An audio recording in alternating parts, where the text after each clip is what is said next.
And we are back with some more Seattle Kraken franchise mode. And in this one, we are going to get season number 2 underway, as we are at the start of the preseason. So let's take a look at our roster and see what we're working with. We have in goal, of course, Saros and Odinger. I did send Franku down. On defense, you have Mata, Pelech, Kulak, Aho, Hughes, Bowie, Jensen, and Nudavara.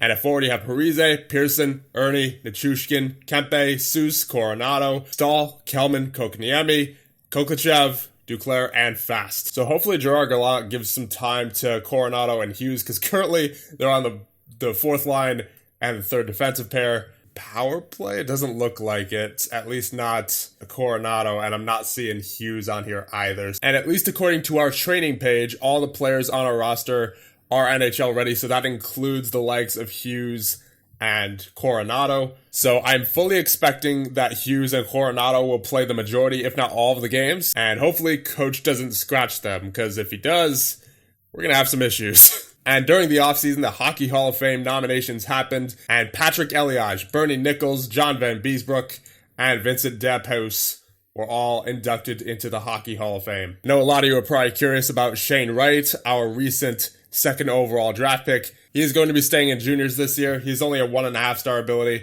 I don't feel like there's much point in having him play on a team that's not going to be very successful, more than likely, for yet another season. We obviously still have a lot of growing to do, so I don't want to throw him into the fire if I don't have to. And obviously, given the makeup of our team, that's not something that I want to do right now. So that all being done, I believe we can simulate up to opening night. So I don't know what's up with all these young players going on waivers recently in this game, but Isaac Lundestrom from the Anaheim Ducks is on waivers, and he's 22 years of age, 2.5 star ability, 4 star potential. I think I have to take him. I mean, it feels weird because, you know, this doesn't feel like the kind of player who should be on waivers, but, you know, if he's there for me, I'm going to take him. So we have put in a claim for Lundestrom. Hopefully we get him. And there we go. Isaac Lundestrom, now a member of your Seattle Kraken. So he wants number 22. That is not available. I'll give him 24. And there we go. He is now on our third line, at least at the moment,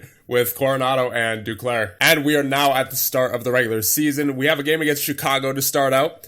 And we also have a 4-game homestand. And I might stop halfway through. I might not, depending on how we do. But I'm anticipating another losing season, so we may as well just go the whole season in this video. And obviously, if we have anything with Team Lithuania, we'll do that too. But for right now, this is going to be the general format of these videos, at least while we're not a very good team. But that being said, we do have some young talent on the team that we did not have last year. Hughes, Coronado, obviously. Lundestrom, who we obviously just picked up from waivers. Kokniemi for a full year. So I'm looking forward to seeing how this team is going to grow over the course of the year. So as promised, here is a halfway update. And as expected, we are by far the worst team in the league, and it's really not even close. We are 10, 29, and 3, only 23 points. The next team above us is Chicago with 32, and Anaheim with 32 as well. So yeah, this is another losing season, so we're just we'll sell some players at the deadline. I'm not sure who yet, but I know we'll be trading at least a couple of players. So that being said, I think we're going to do just that, and we'll move on with the rest of the season. But first, let's take a look at the player stats. You have, unfortunately, leading our team, Anthony Duclair with only 24 points in 42 games. Yeah, pretty safe to say we're a bad team. And then Nudavara, who's actually scratched. He has 23 points in 37 games, so I'm not sure what Gerard Gallant is thinking there. I mean, he's minus 18, but basically everyone on our team is minus. So, I mean, you may as well put one of the highest point scorers in every night. Then Lundestrom has 19, Kempe has 19, Pearson has 18. You could see the problem. Unfortunately, Hughes and Coronado, it looks like they've only played like half the games. Hughes has 6 points in 22 games. Coronado has 4 in 28. So I guess they haven't been simulating that well in the games they have played, but still, I would like to see them, you know, as the future of this franchise, especially hopefully Hughes, as the future of this franchise. I would hope they would get the majority of the games played, and it seems like they're not. So unless they have both had injuries that I'm not aware of, then yeah, it doesn't appear like it. Yeah, I don't think either of them have had any injuries yet. So they're just straight up being healthy scratched. So, Gerard Gallant, I hope you know what you're doing there, because we really cannot afford to have those guys scratch for too long. Though now we have a couple of trades accepted with the Detroit Red Wings and the Pittsburgh Penguins. So going to Detroit will be Boris Katchouk and a 5th round pick in exchange for their 2nd round pick. As Boris Katchouk, he has not been on our roster at all so far this GM mode, and he's 24 years of age already. It doesn't look like he's really getting much better. So I figured we would send him to Detroit, who are actually looking pretty good this year. So I figured they could use the help. And for Pittsburgh, they're getting Adam Ernie and a 7th in exchange for their 2nd round pick. They're currently in a playoff race as well. So once again, I figured they could use the help with Ernie. And he's a 2-star player, but he has been struggling a little bit with us. I mean, as is basically every player. So I figured maybe a change of scenery would benefit him. And obviously, I don't really see a future on this team for either Katchouk or Ernie, so that is why we are trading them away. So Katchouk and a 5th for a 2nd round pick from Detroit, complete that trade. And Adam Ernie and a 7th for a 2nd round pick from Pittsburgh, complete that trade as well. So that we now have 3 2nd round picks this year. Not too shabby. I would like to try to get another 1st, but I don't know if that's going to happen. We're at the trade deadline now, and there's no other moves that are really that obvious that would really be of much value. So I think we're just going to go over the team stats, the player stats, and then we'll get through the rest of the season here. Goals for per game, we are obviously dead last in the league with a 2.17. That is pitiful. And as far as goals against per game goes, we are 28th in the league. So at least we're not worse for that. How are we on faceoffs? We are 30th in the league. Yeah, we're pretty bad everywhere, it looks like. I mean, we have 2nd most shots blocked, but that's probably because we're spending so much time in our own end. A lot of hits, but once again, that's probably because we're not playing with the puck too often. Power play percentage is sitting at a 16.6. Okay, that's not bad compared to what I expected it to be. And the penalty kill, we're actually 15th in the league for penalty kill at an 81.3? Yeah, it's kind of hard to follow the the stats when everything is so close together and there's no separators. Now, a look at the player stats. I mean, it's what you expect at this point from this team. 32 points for Duclair. He leads the team. 28 for Kempe. 28 for Nudivara. And it really does not... as you see, get much better for anybody else here. Lundestrom has 24. I'm just trying to focus on our young players here. Kokoniemi with 18. Luke Hughes, unfortunately, only has 9 in 34 games played. Coronado has 39 games played and only 7 points. So maybe they should have been in the AHL this year. I don't know.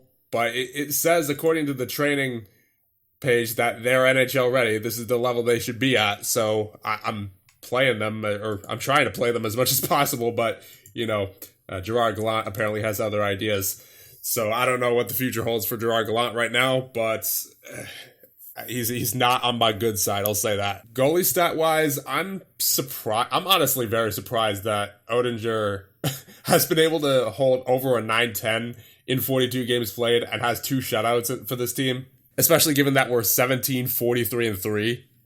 Only 37 points on February 20th. So, yeah, it's honestly... Oettinger's been great. Saros, not as much, but still, he's been okay. Goaltending is definitely the bright spot of our team, at least at the moment.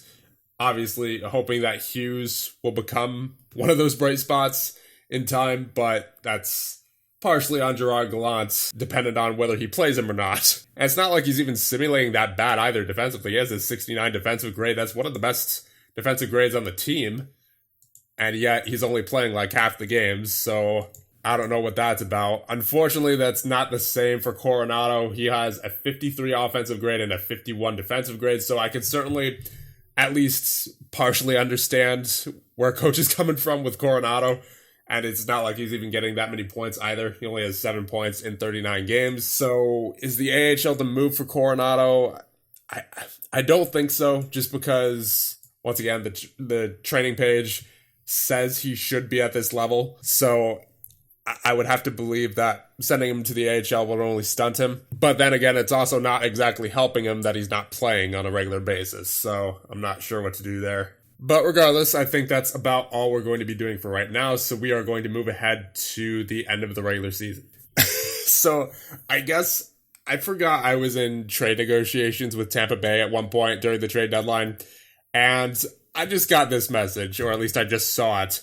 Tampa reacted to our trade offer saying no way, and the trade offer apparently was nothing in exchange for nothing. So I don't know what that's about, but I just thought that was funny, so I wanted to point it out. So we are at the end of the regular season now. We have finished 22, 52, and 8, by far last in the NHL once again. So it looks like we will have the best odds at the first overall pick. And what we are having a look at right now is a filtered list of our players so that we're only looking at guys who are 24 or younger. So that includes Lundestrom, Kokoniemi, Hughes, Coronado, and Oettinger, because they're honestly the only guys on the team right now who I am really interested in. So Lundestrom, he had a 37-point season. Not bad. Actually pretty good, considering that the highest point total on the team, I think, was 45 for Duclair. Kokoniemi with 21, Hughes with 14, Coronado with 12. Once again, not exactly an ideal situation for them. Wish coach would have played them more. Hopefully they'll get more time next year. Oettinger with 56 games played, so he was really good as we take a look at goalie stats. And I guess we'll take off the filter now. But yeah, Oettinger with a 916 save percentage on this team, that's pretty impressive, I gotta say. So hopefully Oettinger grows even more. And he's at a 3.5 star ability right now. He has the potential to get 4.5 star. So he is looking pretty solid. And yeah, as we see, the top point getter on the team, Anthony Duclair with 45 points. He was a minus 31. I mean, that's not exactly an anomaly on this team. So I guess it just is what it is for us at the moment. There's not much we can really do about it besides just get older and get more prospects, you know. Speaking of prospects, let's take a look at how some of them did this year. Some of our unsigned prospects, to be specific. So you have Nemec, who we drafted this past year, who's actually already a 2-star ability, according to this. He's at a B scouting grade, but still, he might actually be NHL ready based off that. Yeah, he has got a 16 offensive read, 17 shooting range, 9 shooting accuracy. Looks pretty good offensively. Let's see his stats. He had 6 goals, 19 assists, and 25 points in 34 games played. Much better than last year, for sure. 72 grade. Might think about signing him going into next season, for sure. Then you have Kirsanov, who is a 1.5 star ability. Looking good. What about his career stats? He has 15 points in 46 games in the KHL this year, 66 grade. You know what? Given that he made the jump up from the VHL to the KHL, that's pretty impressive. Then, of course, you have Shane Wright. He is still at a 1.5 star ability, but hopefully by the start of next year, he'll be up to 2 star and we'll be able to play him in the NHL. Let's take a look at his career stats. In 56 games this year, he has 78 points, a 70 grade. Can't complain there. Let's take a look at Ludwig Persson. He is still a 1.5 star ability as well. His career stats, he currently has 27 points on the season in 26 games with Frölunda HCJ20. 75 grade. Topi Roni, he has a 1.5 star ability as well. Let's take a look at his career stats. 55 points in 40 games this year. A drastic improvement on last season, so that's good to see. The 75 grade. And then the last guy I'm really interested in here is Cameron Van Sickle. I believe he was our 2nd round pick last year. As we take a look at his career stats, he has 23 points in 28 games played with the Denver Pioneers this year and a 74 grade. So all around pretty solid from our prospects this year. Would love to see a couple of them come in next year. So that all being done, I think we're going to end things off here. Remember to hit like and subscribe, and in the next one, we will get to the offseason of year number 2. See you guys then.